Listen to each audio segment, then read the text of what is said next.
Video பார்க்குற அனைவருக்கும் வணக்கம். இது உங்கள் ரெஸ்லிங் கிங் தமிழ். நான் உங்கள் ரகுமான். எல்லாரும் இன்றைக்கி ஸ்மாக்டவுன் பார்த்துருப்பீங்க. வழக்கத்துக்கு மாறாக கொஞ்சம் நல்லாவே இருந்தது. அந்த ஸ்மாக்டவுனில் என்ன நடந்தது அப்படிங்கிறத பற்றி தான் ஃபுல் ரிவ்யூவாக பார்க்க போகிறோம். முதலாக ரெஸ்லிங் கிங் தமிழுக்கு வந்திருக்கோம் நண்பர்கள், சப்ஸ்கிரைப் பண்ணிக்கோங்க. பெல் ஐக்கான கிளிப் மூலிமா தினமும் போகிற ரெஸ்லிங் செய்களை தாய்மொழி தமிழில் தெரிஞ்சுக்கோங்க. ஓப்பனிங் ஷோவே நம்மளுடைய நியூ WWE சாம்பியன் CM பாங்கு மூலியமாக தாங்க ஆரம்பிக்குது. WWE சாம்பியன்ஷிப்பை வெற்றி பெற்றார். அதுக்கு காரணம் யார்? SmackDown general manager. அவர் உறுதுணையாக இருந்ததுனால தான் அந்த வாய்ப்பு கிடச்சிருந்தது. ரெசல்மேனியாவில் என்னோட டைட்டில் தோற்றதுக்கு அப்புறமா நான் வீட்டிலே இருந்தேன்.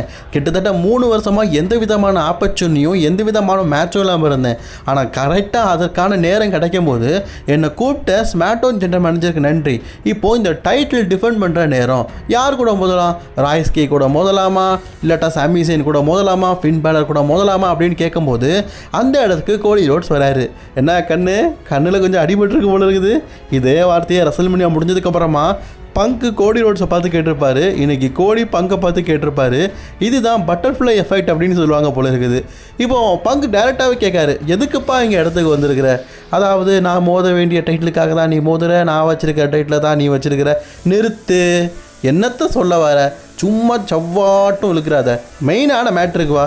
சரிப்பா, முரட்டு பையல, எப்போவுமே நீ முரட்டுத்தனமாக தான் பேசுவேன்.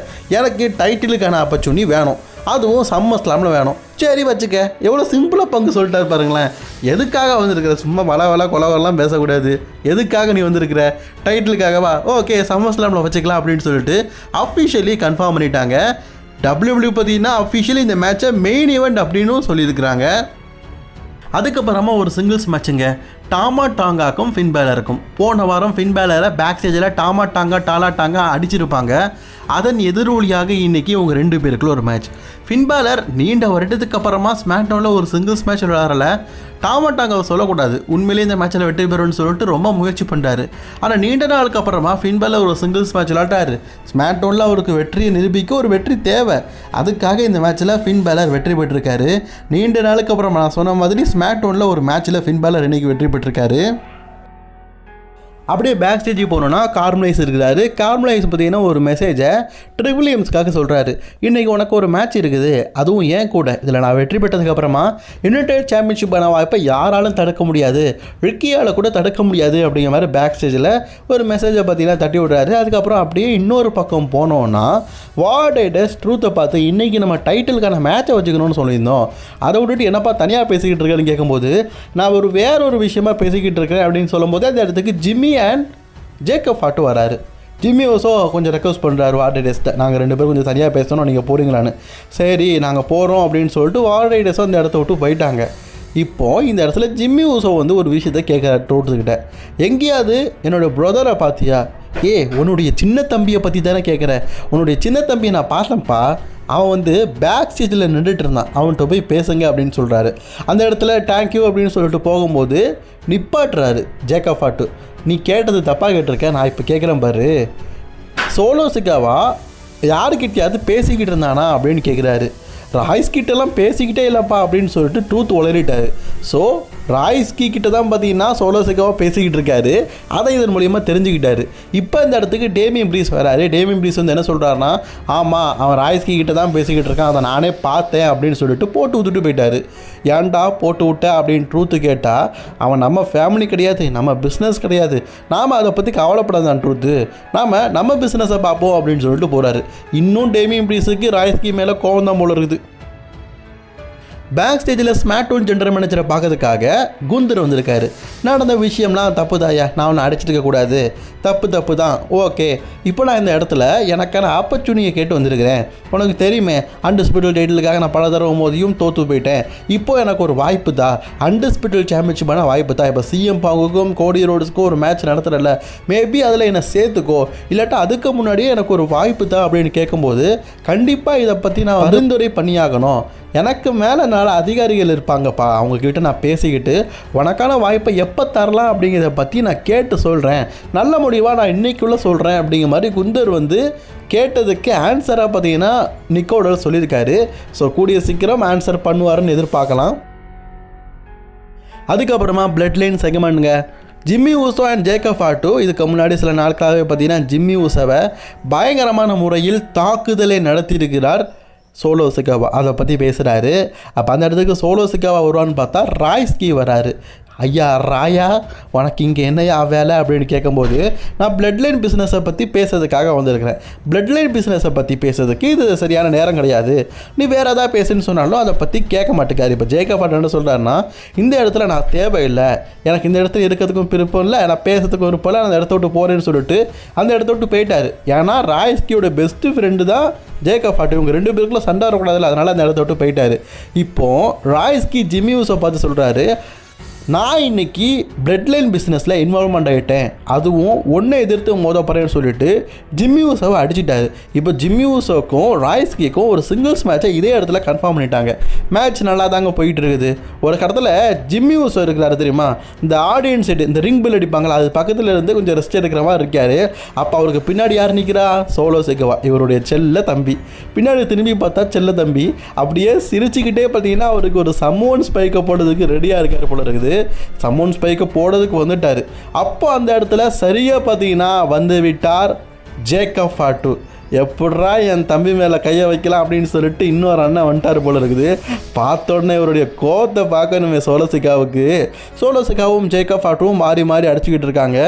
இதில் கொஞ்சம் டிஸ்ட்ராக்ஷன் ஆகிட்டாருங்க ராய்ஸ்கி. இந்த வாய்ப்பை பயன்படுத்திக்கிட்ட ஜிம்மி ஊசோ ராய்ஸ்கியை பீட் பண்ணி வின் பண்ணிட்டார். நீண்ட நாளுக்கு அப்புறமா ஜிம்மி ஊசோக்கு ஒரு பெரிய வெற்றி, அதுவும் ராய்ஸ்கி மாதிரியான ஒரு பெரிய திமிங்கலத்திலேயே பீட் பண்ணியிருக்காருல்ல. அடிபட்ட சிங்கத்தோடைய கர்ஜனை பயங்கரமாக இருக்கும். அதனால் பார்த்தீங்கன்னா சோலோ சிக்காவா கடுப்பாகி மீண்டும் பார்த்தீங்கன்னா இவர் ஜிம்மி ஊசோ அட்டாக் பண்ணும்போது அந்த இடத்துல ஜேக்கப் ஹார்ட் தடுக்க வராரு. அப்போ அந்த இடத்துல ராய்ஸ்கியும் தடுக்க வராரு.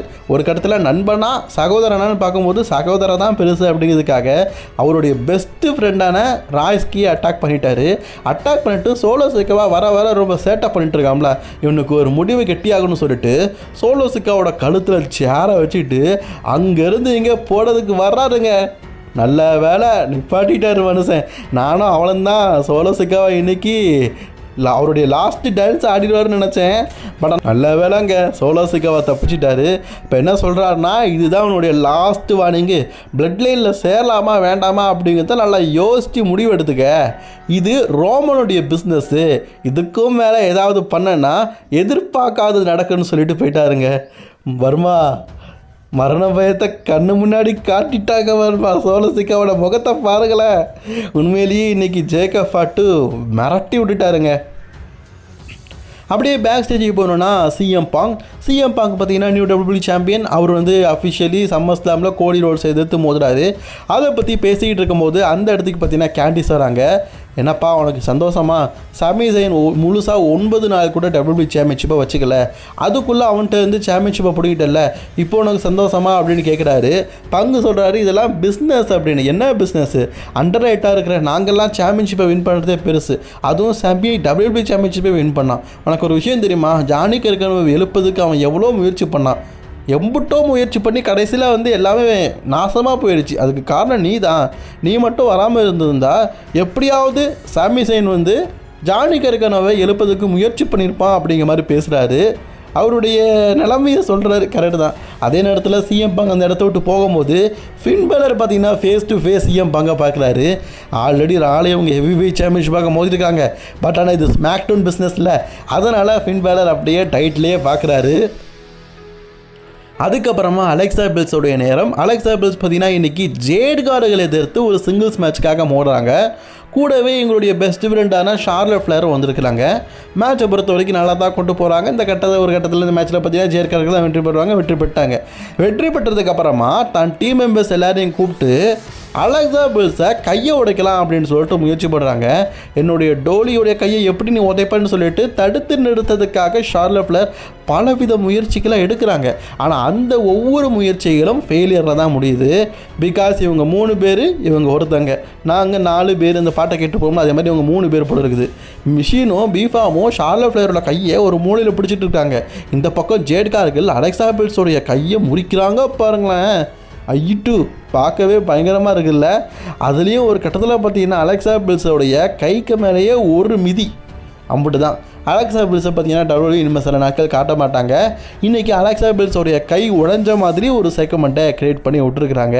அதுக்கப்புறமா மெடிக்கல் டீமெல்லாம் வந்து ரெஃப்ரிலாம் வந்ததுக்கப்புறமா தான் பயங்கரமாக அட்டாக் பண்ணுறதை ஜேட் கேரக்டரும் அவங்களோட டீம் மெம்பர்ஸும் விட்டுட்டு போயிருக்கிறாங்க. இன்றைக்கி அலெக்சா பில்ஸோடைய கை உடைஞ்ச மாதிரி காட்டியிருக்கிறாங்க. மேபி அலெக்சா பில்ஸ் பல மாதங்கள் டபிள்யூவில் வரமாட்டாங்கன்னு நினைக்கிறேன். பேக் சைடில் ட்ரிக் வில்லியம்ஸை பார்க்கறதுக்காக அவருடைய குஞ்சுமணி வந்து நிற்கிறாரு. அவர் என்ன சொல்கிறாருன்னா, உனக்காக நியூ டைட்டில் எடுத்துகிட்டு வந்திருக்கிறேன்னு. இது டைட்டிலா? டே என்னடா பண்ணி வச்சுருக்கிறீங்க? டே பூனை குஞ்சுமணி மாட்டி இருக்குதா? நான் சும்மா தாண்டா உன்னை குஞ்சுமணின்னு பேர் வச்சேன். அதுக்குன்னு பூனையோட முடி மாதிரி ஒரு சாம்பியன்ஷிப்பா? ஐயோ தாங்க முடியலையா. உண்மையிலேயே சொல்கிறேன் ட்ரிக் வில்லியம்ஸ், நீ டைட்டில் தோத்தா நல்லாயிருக்கும் ஐயா. டைட்டில் எந்த கோலத்தில் ஆக்கி வச்சுருக்கிறேன், உன்னை வச்சு என்ன பண்ணுறதுனே தெரிலையா. சரி, இப்போ பார்த்தீங்கன்னா கார்மலைஸுக்கு எதிராக ஒரு சிங்கிள்ஸ் மேட்ச். இந்த மேட்ச்சில் வெற்றி பெற்றால் ஃப்யூச்சரில் சாம்பியன்ஷிப்பான வாய்ப்பு கிடைக்கும். கரெக்டு தானே? சரி, இந்த மேட்ச்சை பேக் சைடில் பார்த்தீங்கன்னா ரிக்கி சைனஸ் வந்து பார்த்துட்டு இருக்கார், யார் வெற்றி பெறா, அதுக்கப்புறம் நம்ம யார் கூட மோதலாம் அப்படிங்கிறதுக்காக பேக் ஸ்டேஜில் இருந்து இந்த மேட்ச்சை நல்லாவே பார்த்துக்கிட்டு இருக்காரு. இந்த மேட்ச்சில் ஒரு இடத்துல பார்த்தீங்கன்னா கார்மலைஸ் வந்து அவரோட ஃபினிஷரை போட்டு வெற்றி பெறலாம் அப்படிங்கிற ஸ்டேஜுக்கு வந்துட்டார். தம்பி உனக்கு ஒரு அதிர்ச்சி அப்படிங்கிற மாதிரி திடீர்னு பார்த்தீங்கன்னா அந்த இடத்துல ஒரு மொட்டைத்தலை வந்து ஒரு அட்டாக் பண்ணுறாரு. யார் நம்ம பேரன் கார்பன். நீண்ட நாளுக்கு அப்புறமா டபிள்யூபிள்யூக்கு நம்ம கூட சில நாட்களாக சொல்லியிருந்தோம், டபிள்யூபிள்யூவில் பார்த்தீங்கன்னா சில நாளுக்கு அப்புறமா கூடிய சீக்கிரம் பேரன் கார்பன் வருவார், டபிள்யூபிள்யூவில் கான்டாக்ட் போட்டார் அப்படிங்கிற செய்தி நம்ம சேனலில் போட்டிருப்போம். அதன் அடிப்படையில் இன்றைக்கி பேரன் கார்பன் ஸ்மாக்டவுனுக்கு டெபியூட் ஆகிட்டார். அதுவும் சர்ப்ரைஸாக வந்து இவங்க 2 பேருக்கும் எண்ட் ஆஃப் டே இந்த ஃபினிஷரை போட்டு எவ்வளோ நாள் ஆயிடுச்சு. அதுக்கப்புறம் யுனைடெட் சாம்பியன்ஷிப் தூக்கி காட்டி இந்த டைட்டிலுக்காக தான் நான் வந்திருக்கிறேன் அப்படிங்கிறத காட்டிட்டாரு. யுனைடெட் சாம்பியன்ஷிப் பழைய டிசைனில் இருந்தாலே நல்லாயிருக்கும். ஏதோ பூனைக்கு குஞ்சு முடியெல்லாம் ஒட்டி போட்டு சாம்பியன்ஷிப்னு சொல்கிறானுங்க. என்னத்தை சொல்கிறதுக்கு எதுவும் இல்லை. அப்புறம் மெயின் ஈவெண்ட் என்னன்னு கேட்டிங்கன்னா, குந்தர் வந்து தனக்கான அன்டிஸ்பியூட்டட் வாய்ப்பு வேணும்னு கேட்டிருந்தார்ல, அதுக்காக ஸ்மாக்டவுன் ஜெனரல் மேனேஜர்கிட்ட போய் கேட்குறாரு. ஸ்மாக்டவுன் ஜெனரல் மேனேஜர் என்ன கேட்குறாருன்னா, நீ கேட்டதை நாங்கள் வந்து எல்லாருமே பரிந்துரை பண்ணோம், அதனால் கடைசியில் ஒரு முடிவு பண்ணிட்டோம் அப்படின்னு. குந்தர் சிரிச்சுக்கிட்டே இருந்தவர் முகம் மாறுது. ஏன்னு தெரியுமா? அவர் என்ன சொல்கிறாருன்னா, கோடி அண்ட் பங்க் 2 பேருமே டேக் டீமாக இணைந்து சாட்டர்டே மெயின் ஈவெண்ட்டில் உன்னையும் உன்னுடைய பெஸ்ட் ஃப்ரெண்டான சாமிசன் எடுத்து டேக் டீம் மேட்சுக்காக மோதுவாங்க. இதை நான் கன்ஃபார்ம் பண்ணிட்டேங்கன்னு. ஏன்டா நான் டைட்டில் மேட்ச்சு கேட்டால் இப்படியா பண்ணுறேன்னு சொல்லிட்டு கோவத்தில் கடுப்பில் ஸ்மாக்டவுன் ஜெனரல் மேனேஜர் இன்னும் பார்க்காம அவருக்கு பார்த்தீங்கன்னா அவருடைய ஸ்லீப்பர் லாக்கு போட்டு கொடுமையாக அட்டாக் பண்ணுறாரு. ரெஃப்ரீஸ் வராங்க, நிறைய பேர் வராங்க, தடுத்து நிற்க பார்க்குறாங்க. மனுஷன் பொறுத்து பார்த்தாரு, முடியலை. கடைசியில் கோடி ரோட்ஸ் தான் வந்து காப்பாற்றுறாரு. கோடி ரோட்ஸ் வந்தோடனே அந்த இடத்த விட்டே பார்த்தீங்கன்னா குந்தர் போயிட்டார். அவர் சொல்கிறாரு, இந்த இடத்துல நீயும் நானும் சண்டை போடலாம், இந்த இடத்துல நீயும் நானும் ஒரு மேட்ச் வச்சுக்கலாம், வரியா அப்படின்னு கேட்கும்போது குந்தர் அதை எதுவுமே கண்டுக்க மாட்டேக்கார். அந்த இடத்த விட்டு போயிட்டார். கடைசியில் மெயின் இவெண்ட்டாக பார்த்தீங்கன்னா கோடி ரோட்ஸ் வந்து ஸ்மாக்டவுன் ஜெனரல் மேனேஜராக நிக்கோல் வில்ஸை காப்பாற்றுற மாதிரி இன்றைக்கி ஸ்மாக்டவுனை முடிச்சிட்டாங்க. ஸ்மாக்டவுன் எப்படி இருந்தது, உங்களோட ரேட்டிங் எவ்வளோ அப்படிங்கிறத மறக்காமல் கமெண்ட் பண்ணிக்கோங்க. அண்ட் இன்னைக்கான வீடியோவில் தான் பிடிச்சினாலே பண்ணிக்கோங்க. தொடர்ந்து வீடியோ பக்கத்தில் சப்ஸ்கிரைப் பண்ணிக்கோங்க.